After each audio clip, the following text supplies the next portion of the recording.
独秀岭上闹出这么一桩连环命案，早就该死的死，该逃的逃，只余下一番颓唐凋敝之景。就连原本郁郁葱葱的林木，也因受邪气侵蚀而光秃了枝芽。上山的一路上，遍地都是枯枝败叶。这独秀岭终于是秀不起来了，唯独那些靠近民宅的树还依然坚挺。蓝忘机微微侧手：“你的符。”魏无羡凝目一看，那些宅院房门上贴的正是自己上回来时偷偷贴上去的符，不禁哑然失笑。想当初他贴符时，还诚惶诚恐地瞒着蓝忘机，生怕他看了生气。谁知蓝忘机非但不生他的气，还提出要给他结单，害他白白提心吊胆了大半天。早知这符如此管用，他就多贴几张了，不如每棵树上都来一张，说不定还能多救活几棵。一路行至山顶，就当他们以为此地确乎是无人驻留了，却看见了滚滚炊烟升起。一座石屋门前，正有一人拿着锄头劳作。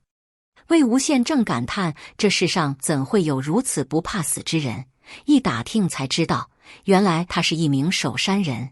守山人世代长居山中，他们的根就在山上，注定了要与大山同生同死，就算是山崩地裂，也断不会离开。这位守山人许是太久没有见到活人，闲谈了几句，便话匣子大开。魏无羡顺带向他盘问修士遇害那夜的情形，只见守山人长一激，眉一扬，便讲得眉飞色舞。没听一会儿，魏无羡便心中有数，这份证词多是添油加醋，不足为信。不过有个细节，倒是引起了魏无羡的注意。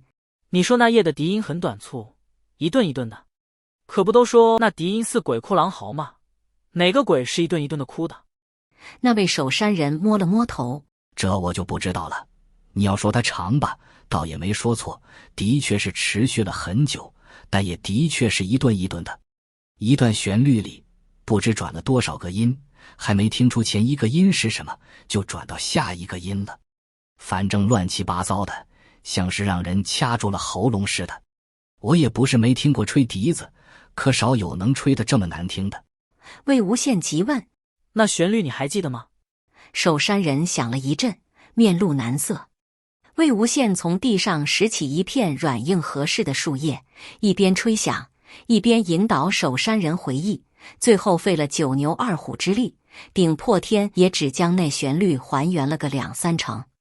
魏无羡从头吹了一遍，又道：“你确定？”守山人诚实的摇头：“都过了这么久了，谁还记得住啊？”二人与守山人告别后，掉头往山下走。魏无羡对蓝忘机道：“韩光觉，你听刚才那旋律有什么感觉？”蓝忘机想了很久，才道：“音律不协，的确古怪。”魏无羡点了点头：“这曲子之所以那么古怪刺耳，跟吹笛人的技艺并没有关系。就算是让我来吹，也好不到哪里去。音调转变如此多端繁复，无人能驾驭得住，而且毫无美感，与笛律相悖。虽然这旋律最多只还原了2、3成，可单就乐音的密集程度来看，我敢断言，这曲子根本就不是笛曲。或许是有人听了这曲子，却没有足够高超的音律技巧，所以就将以其他乐器演奏的曲子，未加润色的用笛子吹出来了。”蓝忘机徐徐颔首，沉思道：“这旋律里兴许藏有玄机。”不错，吹笛欲谐，关键在于笛子本身是否够谐，音律则只起牵引作用。因此，吹的是什么曲子，对御谐效果无关紧要。我平日里吹曲，更是想什么便吹什么。可此人特意去吹奏这么一支又难听又难吹的曲目，想必一定是有意为之。说不定这就是那位神秘人暗暗透露给我们的线索。看来得先找到其他几段笛音旋律，再看看有没有什么眉目了。这一带山民所剩无几，能问的很快就问了个遍。可常人记忆毕竟有限，最后还是所获甚微。魏无羡思索片刻，长叹口气道：“问人问不出，那便只能问非人了。”蓝忘机看向他，魏无羡点头：“共情吧。”魏无羡对手中风鞋盘加以改善，将其搜索范围扩大到了方圆数十里。可这下便又有了一个棘手的问题：三类邪物中，鬼类是魏无羡最为熟悉的，可惜此处的死魂都已经被食魂煞吸食殆尽。而妖类和怪类，上次他们来时也让蓝忘机清剿干净了。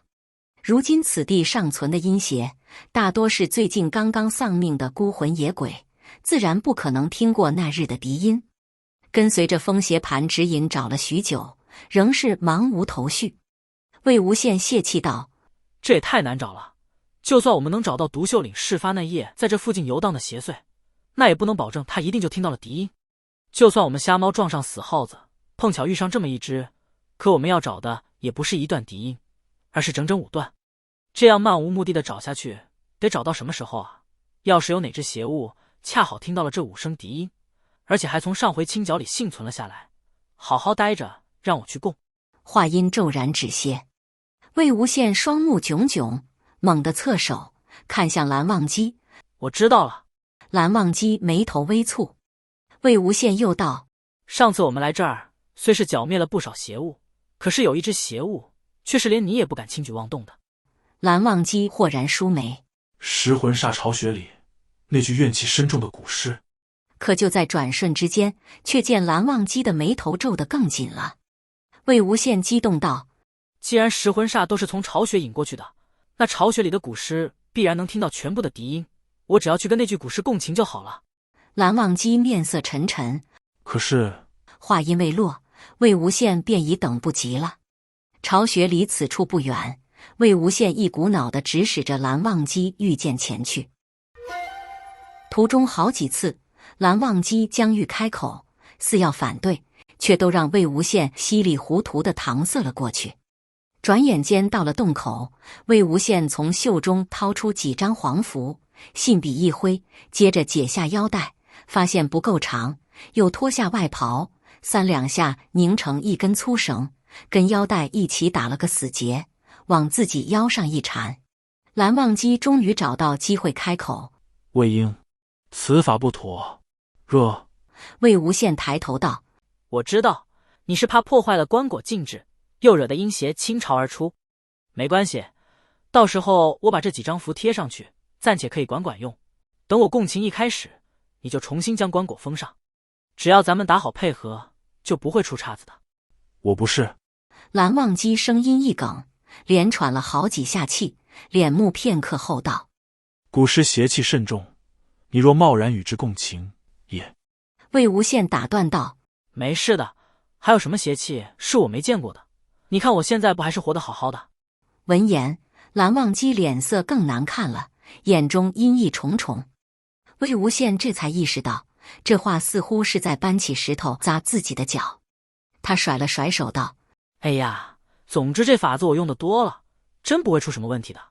说着，他将布绳另一端递给蓝忘机：到时候你就牵着这绳子，若是感觉我在棺材里折腾的厉害了，就给我弹琴，我听到你的琴音，就知道该如何从共情里出来了。魏婴。